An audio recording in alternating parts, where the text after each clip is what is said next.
समझ, इसी को डार्विन ने कहा क्या, डार्विन ने इसी को क्या कहा, स्टेप बाय स्टेप डेवलप हो रहा है ना, समझे, जीव लगातार क्या होता जा रहा है।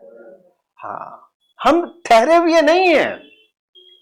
हालांकि ये डेवलपमेंट हजारों सालों में विजिबल होता है, दिखाई देता है, लेकिन ये मान के चलिए कि आज हम लोग 2000 में जी रहे हैं, 5000 के इंसान हमसे बिल्कुल डिफरेंट होंगे। तब तब इतिहास में पढ़ा जाएगा कि 2025 में मानो ऐसा हुआ करता था, है ना। बहुत सारी चीजें अलग हो जाएंगी, मतलब बहुत सारी चीजें बदल जाएंगी, समझे। हो सकता है कि फोन वोन सब शरीर के अंदर ही लेके पैदा हो इंसान ठीक, आंखों में ही फेसबुक और यूट्यूब इंस्टॉल हो, मतलब इट मे बी पॉसिबल, पता नहीं क्या होगा, मैं इमेजिन नहीं कर सकता हूं, बट इतना जानता हूं कि आज के इंसान से भविष्य का इंसान सुपरमैन होगा, अगर आज मैन है, और एडवांस होगा। तो ये चीजें हमेशा एडवांसनेस की तरफ चलती हैं, and this is called evolution. इसी को क्या कहते हैं, उद्विकास, और इसी इवोल्यूशन की थ्योरी दी थी डार्विन ने।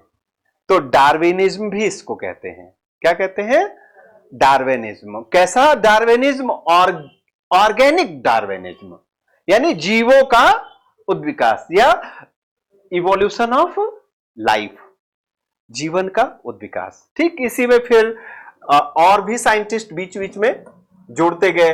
बीच बीच में कुछ साइंटिस्ट ऐसे भी आते हैं जो ये कहते हैं कि कुछ में एक्स्ट्राऑर्डिनरी चेंज आ जाता है, मतलब ये जो प्रोसेस चल रही है स्लो, ये स्लो प्रोसेस में कुछ जीव ऐसे भी हो जाते हैं जो एकाएक जंप लगा देते हैं, जिनमें अचानक में जिनके जीन में भारी बदलाव आ जाता है। तो जीन में जब भारी बदलाव आता है तो उसको हम म्यूटेशन बोलते हैं। क्या कहते हैं, म्यूटेशन बोलते हैं। ठीक, तो ह्यूगो डी ब्रीज एक विद्वान होते हैं, वो म्यूटेशन की थ्योरी देते हैं। अब समझे, जैसे जैसे कैसा होता है, ये सबसे ज्यादा बदलाव वायरस करते हैं अपने अंदर।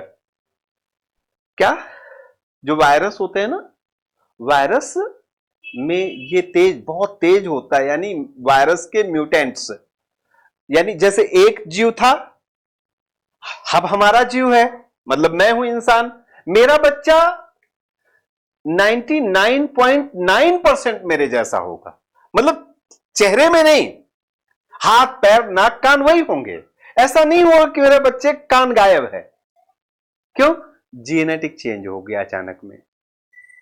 लेकिन वायरस में होता है, ठीक, क्योंकि वायरस, हर वायरस अपना डीएनए अलग से तैयार करता है, उसके पास होता नहीं है वो अलग से। तो इसलिए जब कोविड आया था तो हम क्या कहते थे, कोरोना का नया म्यूटेंट आ गया, कोरोना का ये अल्फा आ गया, कोरोना का बीटा आ गया, ये कोरोना का गामा आ गया। ये क्या था, ये नए नए वेरिएंट्स थे। तो जब वेरिएशन तेजी से हो तो उसको हम म्यूटेशन के नाम से जानते हैं। बट उस पर मत जाइए, अभी डार्विन का ये सिद्धांत है जो ये कहता है अब नेक्स्ट जनरेशन आएगी इससे बेहतर होगी। तो नेक्स्ट में जो आता है उसमें क्या बेहतर हो जाएगा, ऑब्वियसली अब वो मल्टी हो जाएगा।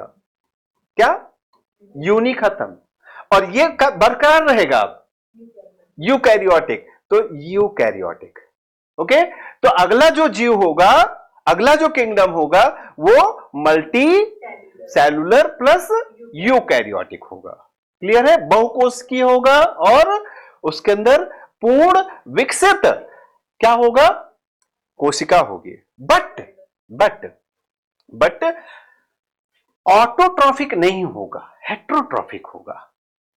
हेट्रो कहने का मतलब क्या हो गया, हेट्रोट्रॉफिक शब्द सुनिए, स्पेलिंग में इधर लिख देता, TROPHIC, ट्रॉपिक, ट्रॉफिक।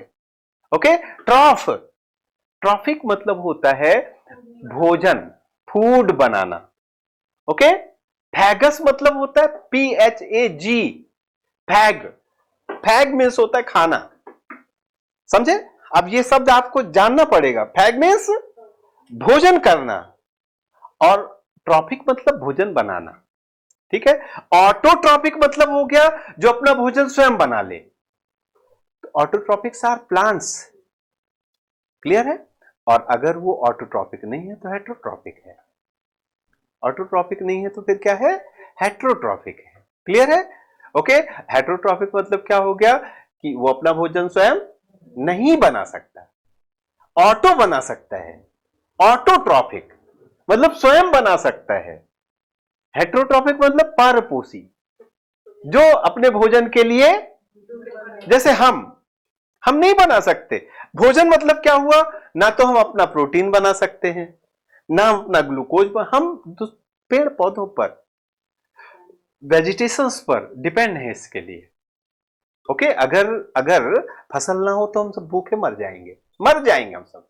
हमारा जीवन खेती पर निर्भर है, क्योंकि खेत से ही हमें कार्बोहाइड्रेट मिल रहा है, खेत से हमें प्रोटीन मिल रहा है, खेत से हमें फैट मिल रहा है। हम कुछ भी खुद का नहीं बना सकते, समझे ना। और इसीलिए भगवान ने हमें क्या दिया, पैर दिया, इसीलिए भगवान ने हमें हाथ दिया कि जब हम नहीं बना सकते तो हम तलाश तो कर सकते हैं। तो इसलिए हमें यह मोबिलिटी की फैसिलिटी दी कि तलाशो कहां है तुम्हारा भोजन, क्योंकि तुम बना तो सकते नहीं हो। और पेड़ पौधे चूंकि अपना बना सकते इसलिए उन्हें पैर नहीं दिया।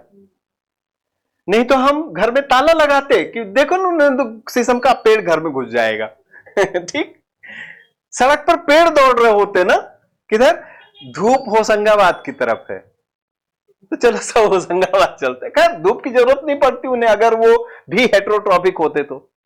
क्लियर है ना बात मेरी। तो क्या ये कैसा है, हेटेरोट्रॉपिक है, बट सेल वॉल है। क्या है, सेल वॉल, यानी इसमें कोशिका भित्ति ही थर्ड स्टेज में 4 गुण हो गए। क्या, मल्टी सेलुलर है, यूकैरियोटिक है, हेटेरोट्रॉपिक है, और इसमें सेल वॉल। ठीक, ओके। अब जब नेक्स्ट फोर्थ में जाएंगे तो इसमें से एक हट जाएगा। क्या हट जाएगा, सिर्फ ये ऑटो हो जाएगा फोर्थ स्टेज में। हेटेरो की जगह डेवलपमेंट होगा, ये खुद का भोजन बनाने लगेगा, बाकी रहेगा मल्टीसेलुलर, यूकैरियोटिक और सेल वॉल। ठीक, और फिर उसके बाद नेक्स्ट में जाएंगे तो क्या होगा, तब ये सेल वॉल की जगह सेल मेम्ब्रेन, सेल वॉल हट जाएगा। अब हमें बारी बारी से 2 हटाने हैं, पहले ये हटाना है फिर उसके बाद ये हटाना है, लेकिन उससे पहले इसका नाम जानना है। ठीक है, तो इसको, ये जो थर्ड किंगडम ऑफ एनिमल्स है, यानी जीवों का, जो इसको कहते हैं फंजी, या हिंदी में कहते हैं कवक। ओके,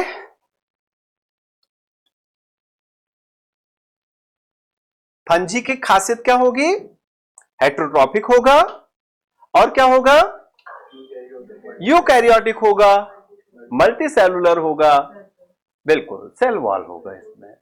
ओके, यानी है ये सेल वॉल जहां आया, वॉल जहां आया, अब पेड़ बन गया ये, क्योंकि जो प्लांट सेल्स होते हैं उनमें ही सेल वॉल होता है। तो ये पेड़ है, लेकिन पेड़ में हीमोग्लोबिन नहीं है, कहने का मतलब कि ये अपना भोजन नहीं बना सकता है। सॉरी मैंने क्या बोला, हीमोग्लोबिन, क्लोरोफिल। पेड़ है लेकिन क्लोरोफिल नहीं, हरा नहीं है, सफेद दिखता है। अब सफेद पेड़ कुकुरमुत्ता बोलते हैं, सफेद पेड़ को मशरूम कहते हैं, तो ये मशरूम का किंगडम है। ठीक, तो इसमें सबसे बेस्ट एग्जांपल है मशरूम। ओके, इसके अलावा, मशरूम के अलावा इसमें क्या होता है, मशरूम के अलावा इसमें एक ऑर्गेनिज्म और होता है, वो इसका एक्सेप्शन है क्योंकि वो यूनिसेलुलर है। ठीक है, ओके, याद है, बताया था पिछली क्लास में कि जिससे हम फर्मेंटेशन करते हैं, ईस्ट कहते हैं। क्या कहते हैं, तो अगर आपसे कोई पूछे कि ईस्ट क्या है, तो east is the organism of fungi kingdom. इस किंगडम का, फंगस एक तरह का ईस्ट है, मशरूम किंगडम का सहोदर है, भाई है, और उसका यूज किया जाता है फर्मेंटेशन में।